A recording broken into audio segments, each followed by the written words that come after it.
जननीं शारदा विवेकानंद सूरये सच्चित् सुखस्वरूपाय स्वामिने तापहारिणे लोकं करोति वाचालं पंगुं लंघयते गिरिं यत्कृपा तमहं वन्दे परमानन्दमाधवं वीरेश्वरानन्ददयामृताब्धिं श्रीरङ्गनाथं च विज्ञानभानुं हृदिस्थानं कृतिनं ध्यायामि।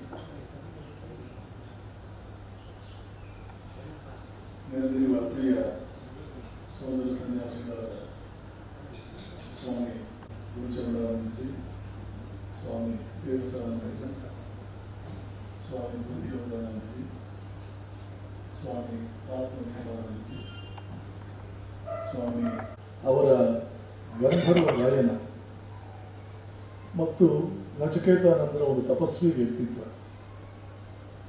ರಘುವೀರಾನಂದರ ಯಾರನ್ನೂ ತಮ್ಮ ಮಾತುಗಳಿಂದ ಮೆಚ್ಚಿಸಿ ಭಕ್ತರನ್ನಾಗಿಸಿಕೊಳ್ಳುವ ಒಂದು ಉಪಚರಿಸುವ ಒಂದು ರೀತಿ, ನಿಷ್ಕಲ್ಮಶವಾದಂಥ ಒಂದು ಪ್ರೇಮ, ಇವುಗಳ ಜೊತೆಗೆ ಬಹಳ ದೊಡ್ಡ ದೊಡ್ಡ ಕನಸುಗಳನ್ನು ಹೊರಬಲ್ಲ, ಯಾವ ಕಾರಣಕ್ಕೂ ಆ ಕನಸುಗಳ ಜೊತೆ ರಾಜಿ ಮಾಡಿಕೊಳ್ಳದೆ ಅದನ್ನು ಸಾಧಿಸಿಯೇ ತೀರಬೇಕು ಅನ್ನುವಂಥ ಛಲ ಇವರನ್ನು ನಿಜಕ್ಕೂ ಕೂಡ ಒಬ್ಬ ಅಪರೂಪದ ಸನ್ಯಾಸಿಯನ್ನಾಗಿ ಮಾಡಿತ್ತು. ಈ ಸಾಮರ್ಥ್ಯಗಳು, ಈ ಸದ್ಗುಣಗಳು ಒಂದು ಅಪರೂಪದ ಸನ್ಯಾಸಿಯನ್ನಾಗಿ ಮಾಡಿ ಕರ್ನಾಟಕದಲ್ಲೇ ಅತ್ಯಂತ ಬೃಹತ್ತಾದಂತಹ ಒಂದು ಆಶ್ರಮ ಕಟ್ಟಬೇಕು.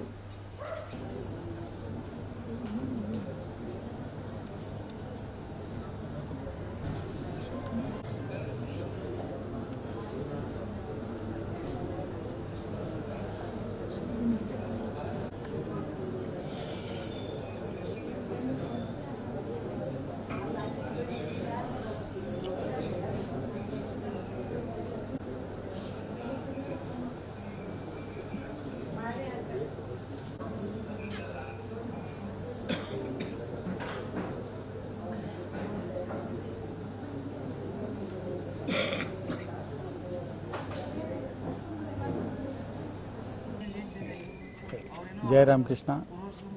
ಹುಬ್ಬಳ್ಳಿಯ ಅಧ್ಯಕ್ಷರಾದಂಥ ಶ್ರೀ ರಾಮಕೃಷ್ಣ ವಿವೇಕಾನಂದ ಆಶ್ರಮದ ಅಧ್ಯಕ್ಷರಾದಂಥ ಶ್ರೀ ರಘುವೀರಾನಂದ ಸ್ವಾಮೀಜಿ ಇವತ್ತು ನಮ್ಮನ್ನೆಲ್ಲ ಅಗಲಿದ್ದಾರೆ. ಹುಬ್ಬಳ್ಳಿಯ ರಾಮಕೃಷ್ಣ ವಿವೇಕಾನಂದ ಆಶ್ರಮ ಸ್ಥಾಪಕರು ಹೌದು. ಇದು 75 ಎಕರೆ ತಡಸ್ದಲ್ಲಿ ಭವ್ಯವಾದ ಜಮೀನನ್ನು ತೊಗೊಂಡು ಡೆವಲಪ್ಮೆಂಟ್ ಮಾಡಿದರು. ಹುಬ್ಬಳ್ಳಿಯಲ್ಲಿ ಆಶ್ರಮ ಮಾಡಿ ಶಾಲಾ ಕಾಲೇಜು ಹಳ್ಳಿ ಹಳ್ಳಿಗೆ ಪ್ರವಚನ ಸಂದೇಶ, ಅವರ ಕಂಠದಿಂದ ಸಂಗೀತನ ಎಲ್ಲರನ್ನೂ ಭಕ್ತ ಸಮೂಹವನ್ನು ಬೆಳೆಸಿದರು.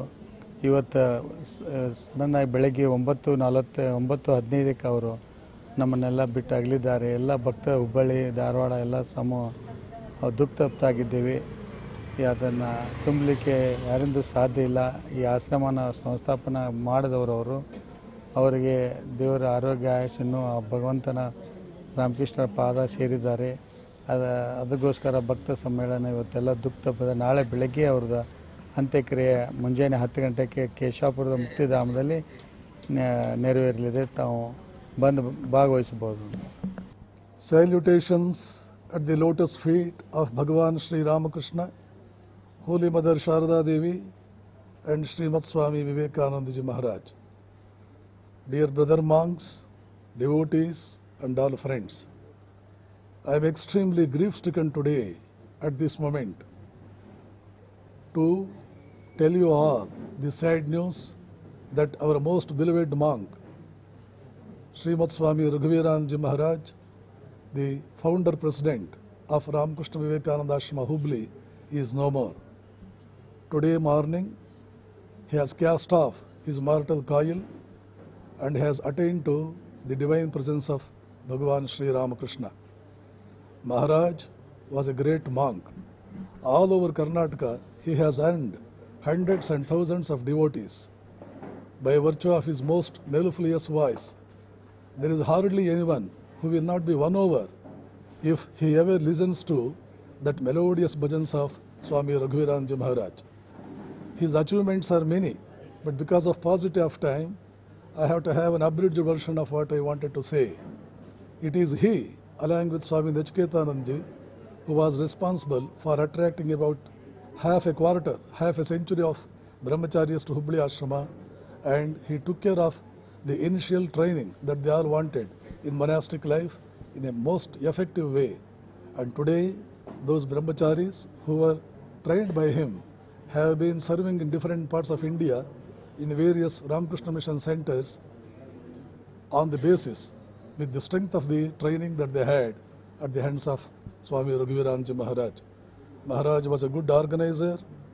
He had very high plans of setting up a unique and a huge center at Hubli, and he was very much optimistic that his plans one day would become reality, and he had all the ability also. He had all the equipment.